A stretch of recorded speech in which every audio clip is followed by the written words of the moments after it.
Paranormal activity. Any particular scene or character you'd like to discuss first?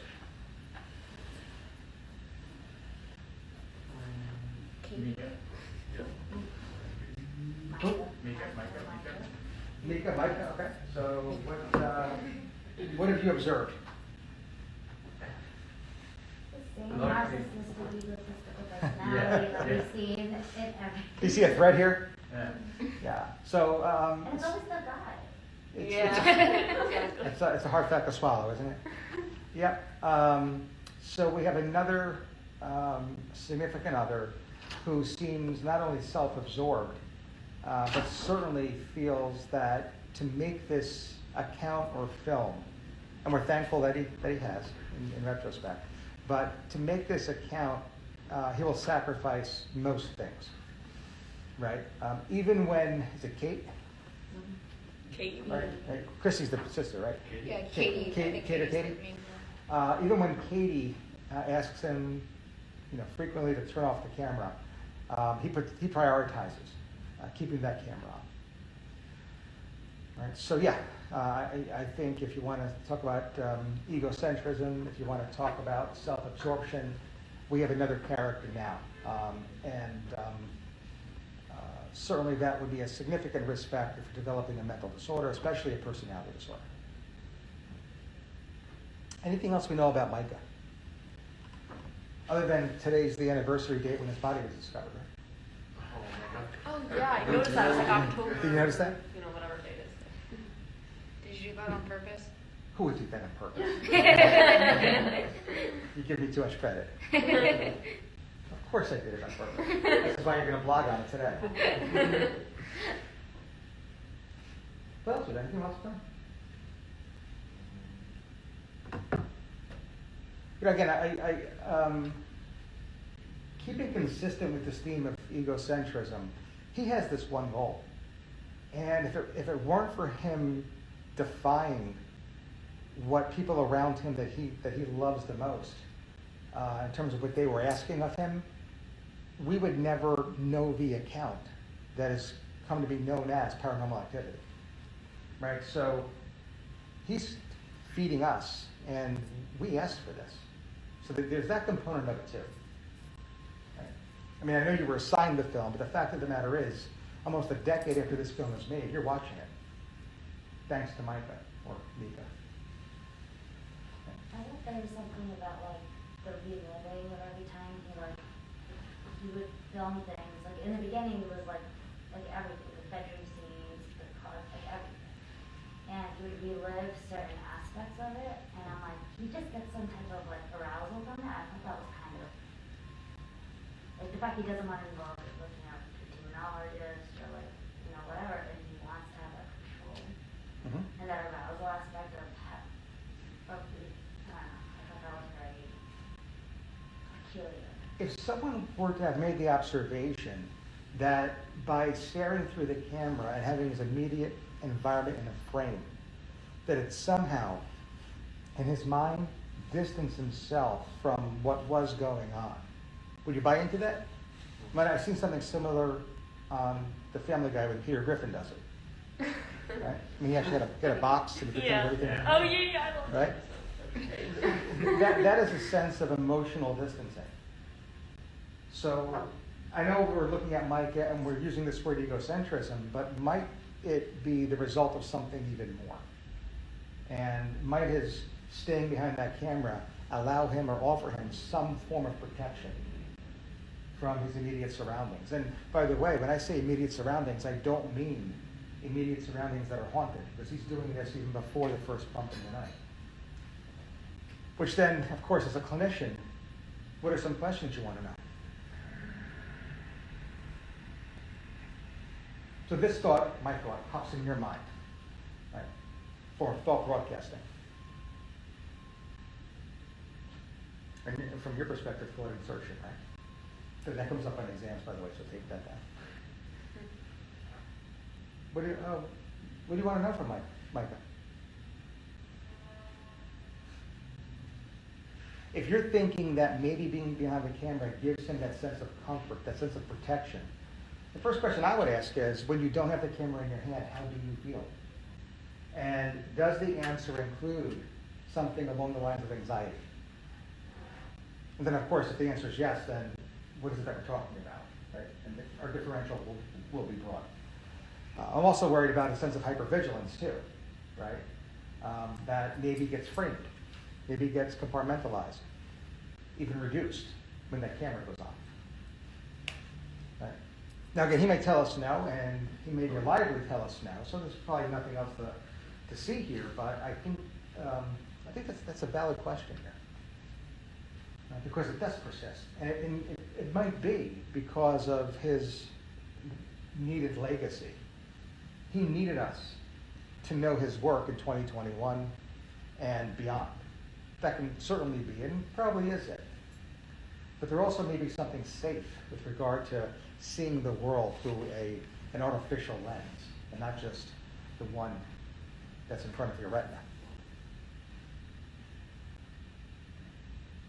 Which is interesting, because when you think about that, and you think about potential etiologies for his anxiety if it were in fact endorsed, there's a nice parallel now in something that he shares with his girlfriend, Katie. So let's unless there's other observations you want to make and discuss about Micah, let's talk about Katie. Observations?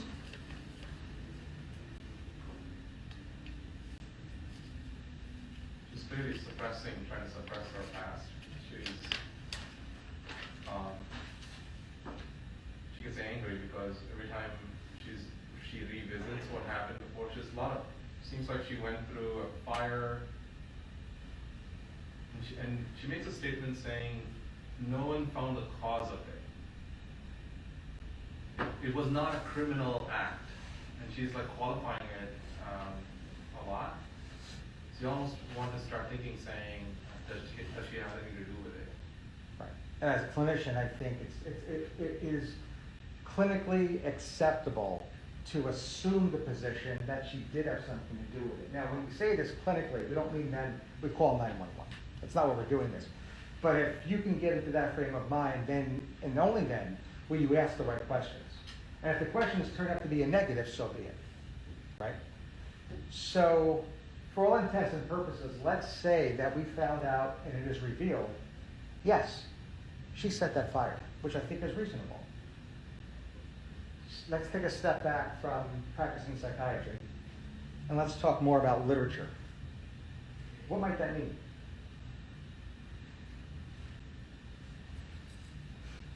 What role do fires play in literature? Hellfires or like satanic rituals or something. Could be attached to a ritual. Purifying? Yeah, reborn. Purification, right? Yep, purification. So, and the same holds true. I mean, there's a reason why that's the symbol of literature. It's because it's part of our collective unconscious, right? Literature only mimics what is deep-rooted in our subconscious or unconscious. It unlocks that. So, we have to ask, what does she purify? Anybody here see Paranormal Activity 2? Paranormal Activity 3? Because your answer's in Paranormal Activity 3. Which are mean all three? Great films. The answer's there. I'll give it away in a little bit. All right? But you can now begin to see where this might be going. We may as well talk about it now. Skipping over Paranormal Activity 2, which really focuses on Katie's sister's home and family. That's Chrissy. Paranormal Activity 3 focuses on the sisters when they were young. I mean, I think 6 and 8 maybe. All right? Here's the dilemma, and I want you to play film producer now. Paranormal Activity, the original, met with significant box office success. Now, number one, kind of drawing in what we discussed from Seinfeld this morning, one of the advertising gimmicks that they used, and used it perfectly, was making the announcement that in some theaters there would be a priest available if you were disturbed after the movie. That reminds me of like in The Exorcist, when The Exorcist came out with the barf bags. Yep. Right? Nice gimmick. And boy, did people flock to the theaters. Right?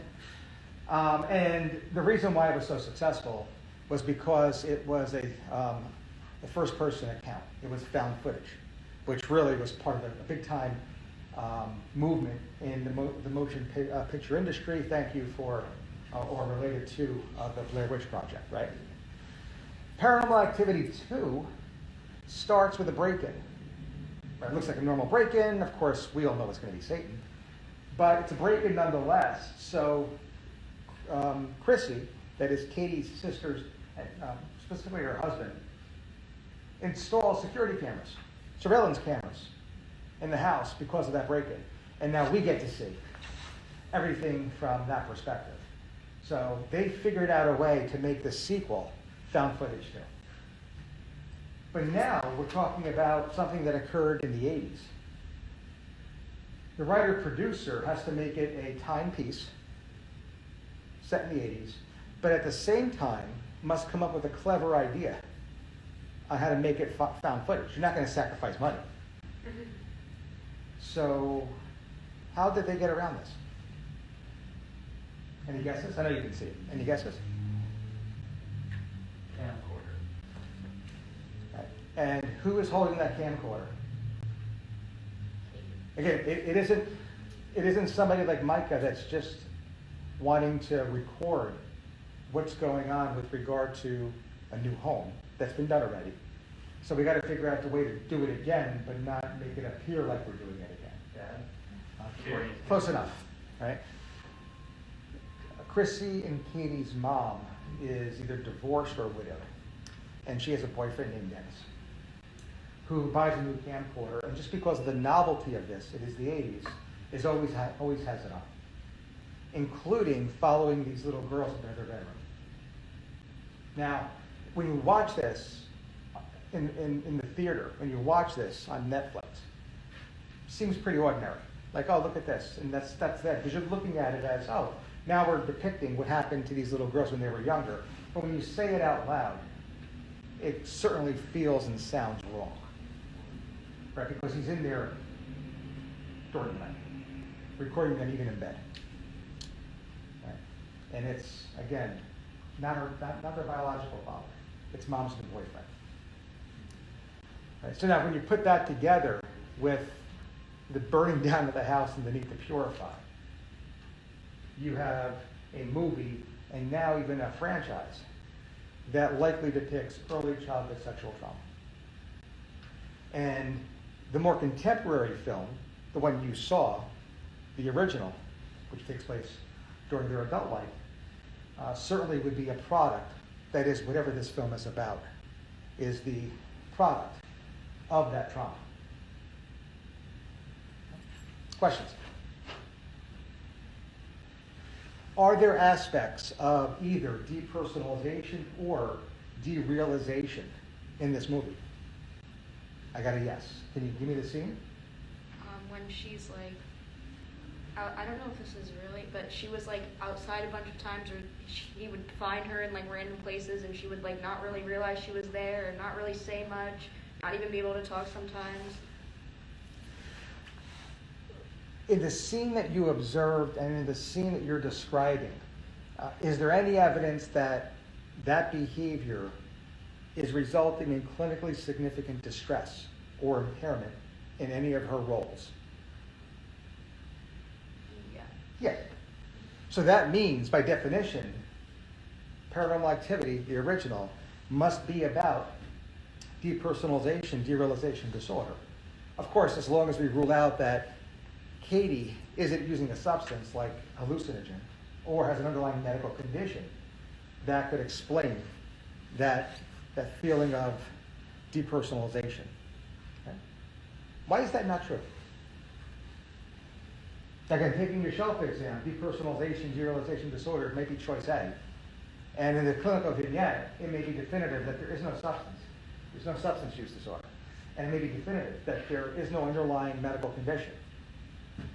Do not choose choice A. depersonalization, derealization disorder until you do what?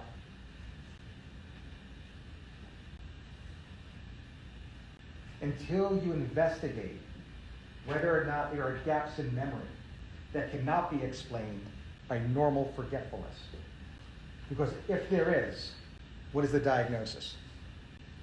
Dissociation. Dissociative amnesia. Exactly right.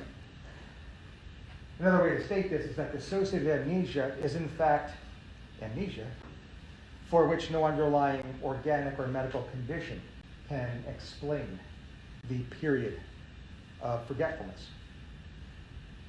As part of the definition of dissociative amnesia, individuals will often demonstrate or report to you feelings of depersonalization and or derealization, meaning that those two phenomena actually occur within the context of a broader disorder called dissociative amnesia.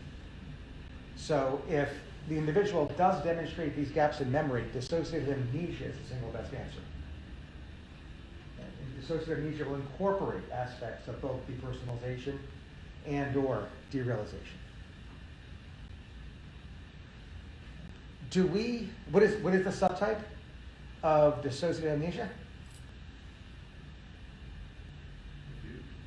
Fugue state, right? So we have dissociative amnesia with fugue and without fugue. Now, just before we go on any further with regard to reviewing your shelf, before we review and analyze paranormal activity, is there any evidence that Katie is using a substance? I don't think so either. Is there any evidence that Katie has an underlying medical condition at all? Period. Even if it's high blood pressure, a hangnail, anything? No. All right. So we're safe in proceeding in this direction. A fugue state, dissociative fugue. The fugue state is some seemingly purposeful movement or travel, usually away from one's home, where there's an assumption of a new identity. Is there any evidence of that here? No. So maybe just dissociative amnesia. Okay. Any questions about depersonalization, derealization disorder, or dissociative amnesia with or without fugue? We're good here? All right. If the individual demonstrates a state of consciousness that results in the dissociative amnesia, that is, there is a personality change that takes over one's conscious awareness, they likely have a condition called dissociative identity disorder. And again, as of 2013, as per the publication of the DSM-5, this could be experienced as a form of possession in some cultures. If we watch this entire movie, I think we're operating with the provisional of dissociative amnesia without fugue until perhaps that final scene. Because what happens in that final scene? Kills him. Who kills him? The demon possesses Well, Crowley, right? Yeah. Right. So to the extent that there is a distinct personality state that took over Katie's conscious awareness, this movie actually turns out to be DID, spoiler alert, albeit in the last 7 minutes. Right. So up until that time, we're thinking maybe dissociative amnesia, because she clearly has no recollection of events when Micah brings her in from outside. The discussion the morning after specifically focused, he's mentioning things like you were catatonic, you weren't there. She has no recollection of it, right? Dissociative amnesia. And that would be the provisional answer. Can you think of any reason other than substances or medical condition that may result you in not feeling comfortable leaving the conversation, leaving the medical record as it currently stands with DID being the most likely diagnosis?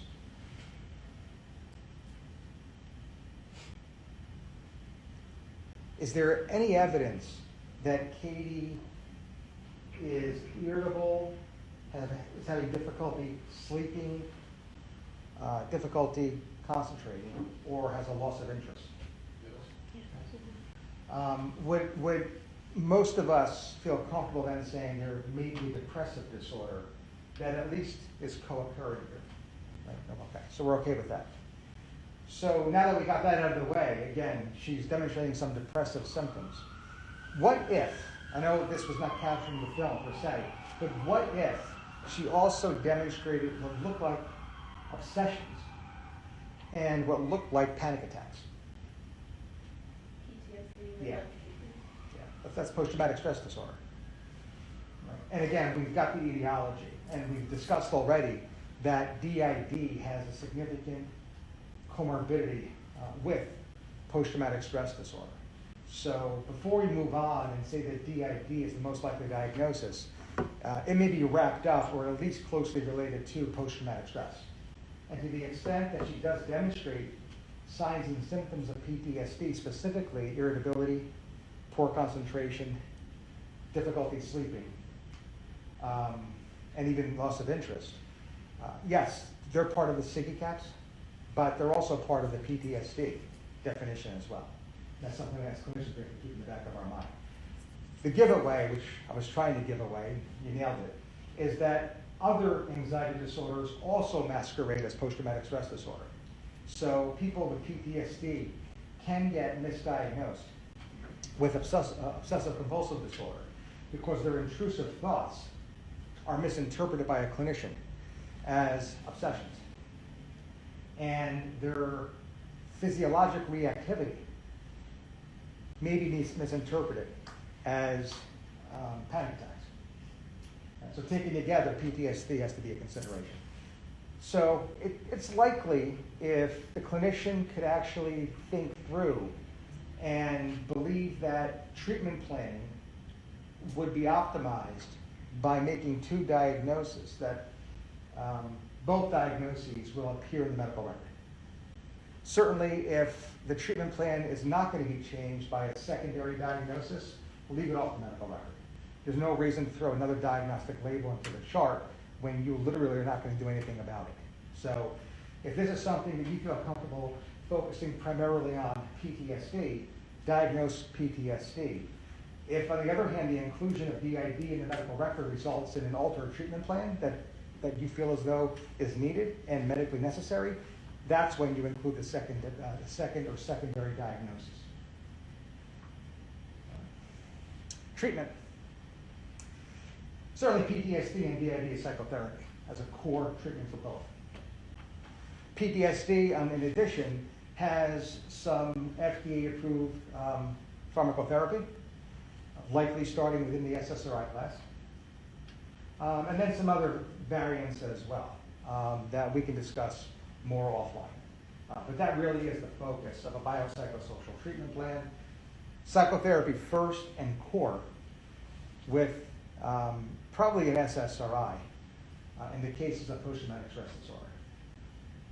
Now, what if the patient came to you and said that even if it isn't when the distinct personality state takes over my conscious awareness, I'm not sure they use that actual vocabulary, but I've got these dissociative states, this numbing, and that might be attributed to PTSD, that's part of the PTSD definition. But perhaps more specifically, this feeling of my aspects of myself not being real. Right? And if they, in and of themselves, become clinically significant, and you deem that they require independent clinical attention, is there another medication you'd consider?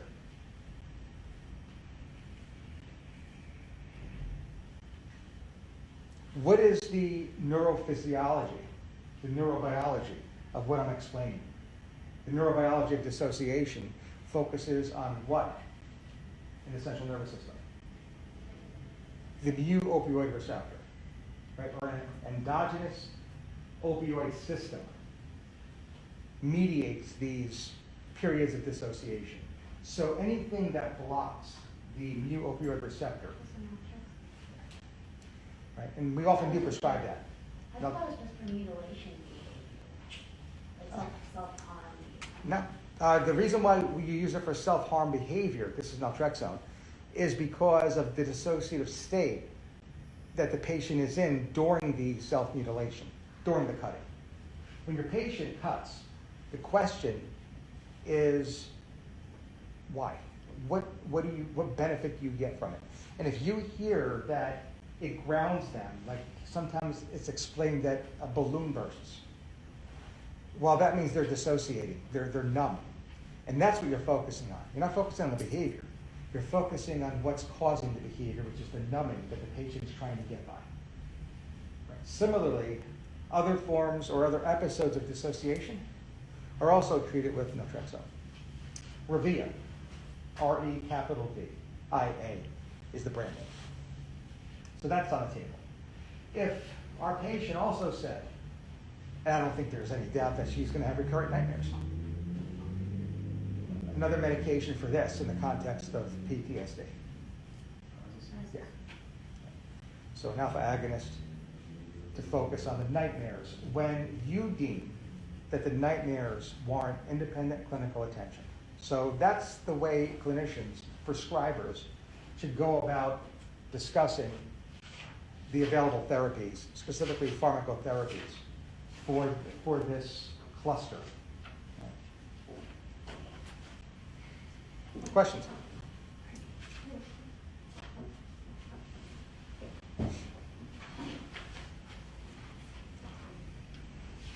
Any other characters you want to tackle today?